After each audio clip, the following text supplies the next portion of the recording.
Bienvenidos, esto es El Mundo Ahora de France 24. Muchísimas gracias por elegirnos. Yo soy Rosa Pérez Masdeu. Vamos con las noticias. Atropello masivo durante las celebraciones por la victoria del Liverpool en la Premier League. La policía informó que detuvo a un conductor que impactó contra varias personas. El primer ministro británico, Keir Starmer, asegura que sigue la situación. El ejército de Israel asegura que ha dejado entrar 170 camiones con ayuda humanitaria a la Franja de Gaza, donde ha matado al menos a 50 personas en las últimas horas. Mientras, Estados Unidos niega que Hamás haya aceptado su propuesta de tregua. El líder del gobierno alemán aseguró que los aliados occidentales ya no imponen restricciones a Kiev para el uso de su armamento de largo alcance contra Rusia. El Kremlin denuncia que esta decisión aleja la paz después de atacar a Ucrania con más de 300 drones la pasada noche.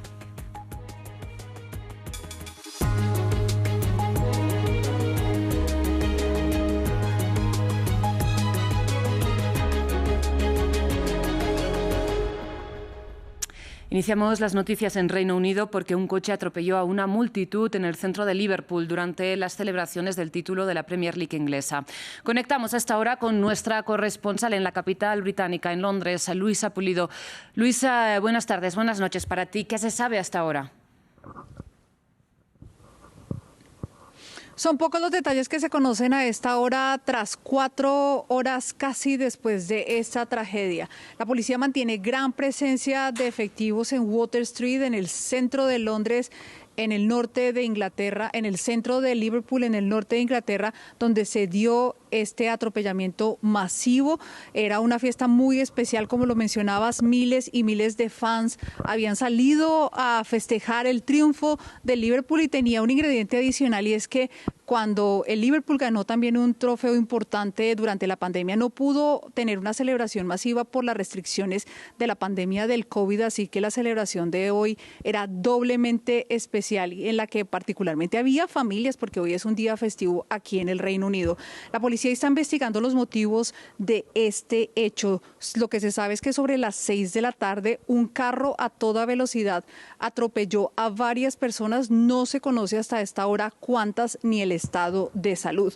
Un hombre de 53 años, británico, blanco, del área de Liverpool, fue capturado. Es bien llamativo que la policía haya revelado la etnicidad, e imagino que esto tiene que ver para evitar que haya desórdenes de orden público en las próximas horas. Los testigos han dicho que se vivía una fiesta al ver desfilar este trofeo de Liverpool y que rápidamente se convirtió en una tragedia. Había tantas personas, dicen los testigos, que parecían sardinas. Todos querían presenciar este momento de fiesta, este momento histórico.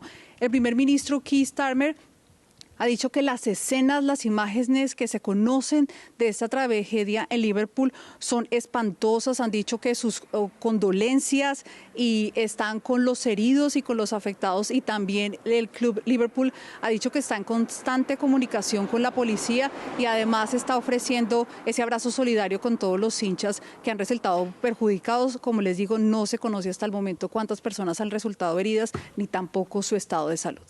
Luisa, pues muchísimas gracias. Estaremos pendientes a cuando conozcamos esta información, pero gracias por este reporte inicial y buenas noches.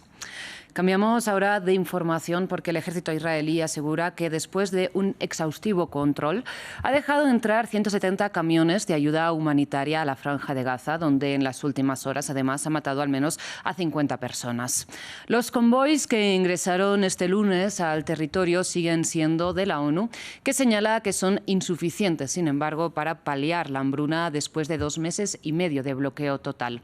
Y aunque, según la agencia AP, ya ha empezado a operar la llamada Fundación Humanitaria de Gaza, apoyada, recordemos, por Israel y Estados Unidos, y cuyo director renunció ayer mismo, este domingo, al denunciar que la organización no se adhiere a los principios humanitarios.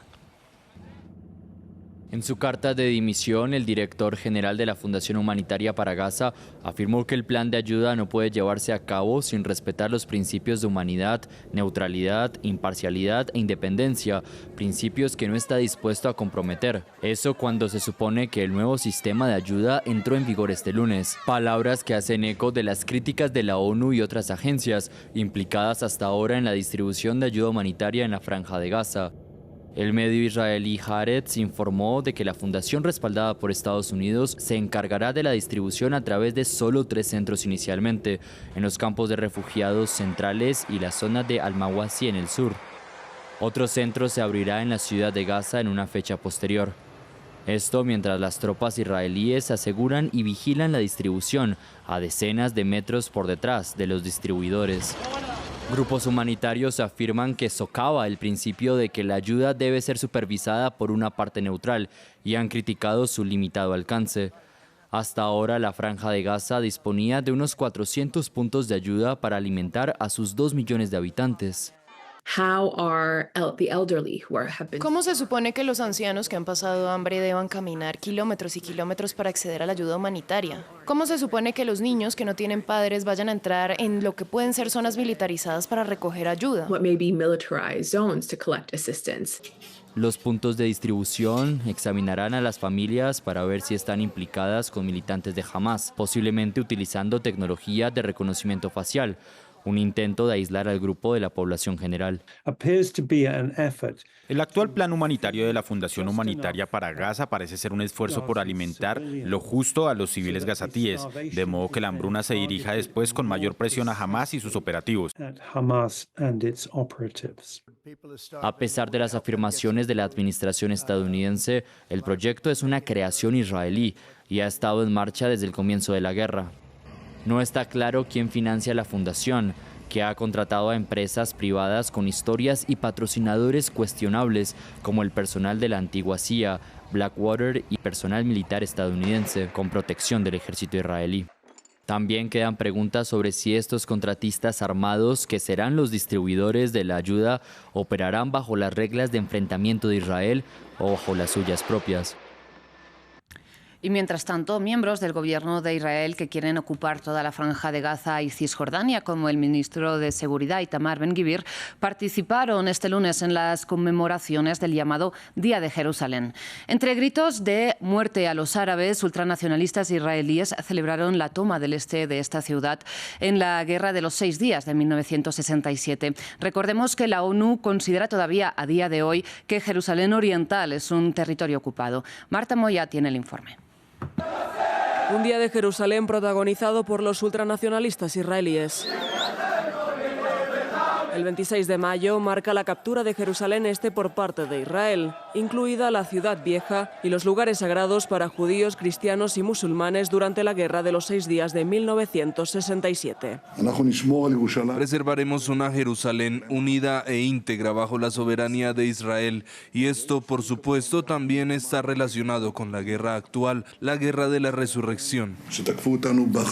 Naciones Unidas, a través de los principios del derecho internacional, ha rechazado sistemáticamente la ocupación de Jerusalén Este, bajo las resoluciones 242 de 1967, la resolución 478 de 1980, en la que condena la declaratoria de Israel de convertir a Jerusalén en su capital, o la resolución 2334 de 2016, en la que se reafirma que los asentamientos israelíes en Jerusalén y Cisjordania son ilegales. Ahora, miembros de extrema derecha del gabinete de Netanyahu desafían las tensiones, con visitas al complejo de Al-Aqsa, el tercer lugar sagrado del Islam, para los judíos conocido como el Monte del Templo, donde a priori no pueden rezar.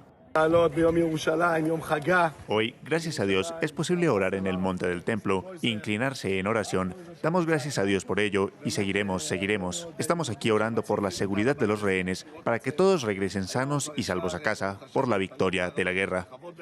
En las calles, grupos de jóvenes nacionalistas recorrieron los barrios musulmanes de la Ciudad Vieja y se escucharon cánticos de muerte a los árabes.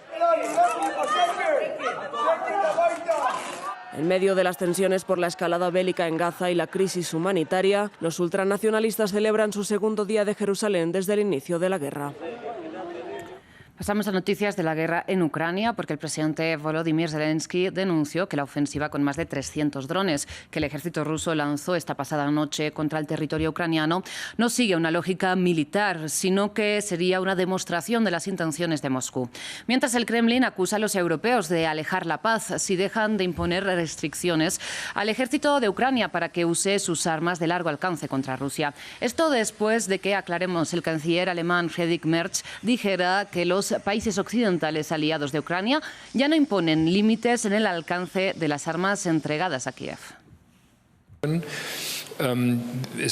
Ya no hay límites de alcance para las armas suministradas a Ucrania, ni por los británicos, ni por los franceses, ni por nosotros, ni por los estadounidenses. Esto significa que Ucrania ahora puede defenderse, por ejemplo, atacando posiciones militares en Rusia. Hasta hace poco no podía hacerlo. Hasta hace poco solo lo hacía en contadas excepciones. Ahora sí puede. En la jerga a esto lo llamamos disparos de largo alcance, por lo que también equipa a Ucrania con armas que atacan objetivos militares en el interior. Vamos ahora hasta Vietnam, porque ahí el presidente francés Emmanuel Macron inició su gira por el sudeste asiático con la voluntad de dirigir a Francia como una tercera vía de alianzas en la región disputada entre China y Estados Unidos. Sin embargo, la llegada del mandatario francés quedó opacada por la bofetada que le dio su mujer Brigitte a su llegada a Hanoi cuando se estaban abriendo las puertas del avión. A pesar de que la posterior tensión no verbal entre la pareja también quedó registrada por las cámaras, Macron insistió en que estaban bromeando.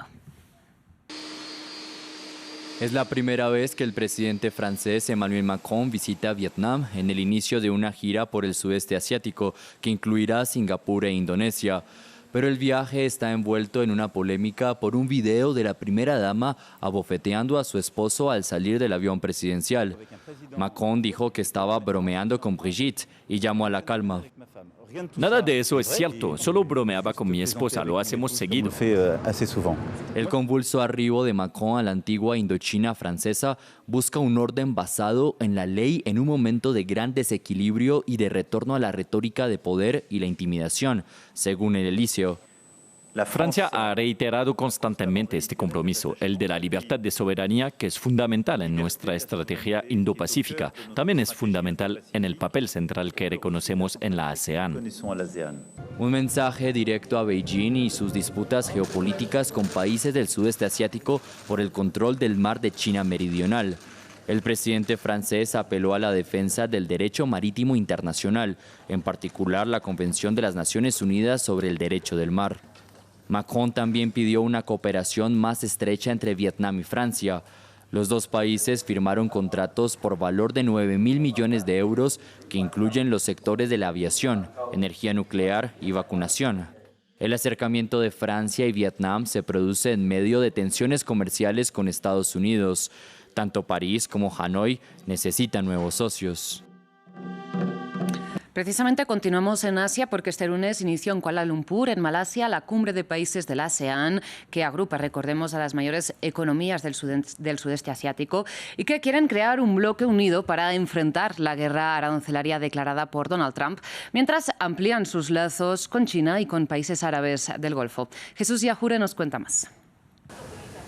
Malasia da inicio a la cumbre de países de la ASEAN, la Asociación de Naciones del Sudeste Asiático. El grupo de economías que componen la organización, forjada en 1967, busca fortalecer lazos e integración de cara a los próximos 20 años y hacer frente a los desafíos económicos, especialmente en medio de la guerra comercial iniciada por Estados Unidos. Los países que dependen de las exportaciones también quieren negociar con el presidente Donald Trump. Me he tomado la libertad de escribir también al presidente Donald J. Trump para solicitar su comprensión y organizar la reunión entre Estados Unidos y la ASEAN. La ASEAN, que está integrada por economías más grandes de la región, afirmó que por ahora no impondría aranceles de represalia a Washington y ha diversificado sus alianzas. El martes, el grupo se reunirá con China y con los miembros del Consejo de Cooperación del Golfo. La cumbre tripartita será la primera de este tipo. El grupo busca también consenso sobre cómo hacer frente al cambio climático, la guerra civil en Myanmar, el alza de delitos cibernéticos y las tensiones entre sus socios y Beijing por el disputado Mar de China Meridional. Creo firmemente en la fortaleza y la perseverancia de la ASEAN para resistir los embates, así como los desafíos e incertidumbres que enfrentamos.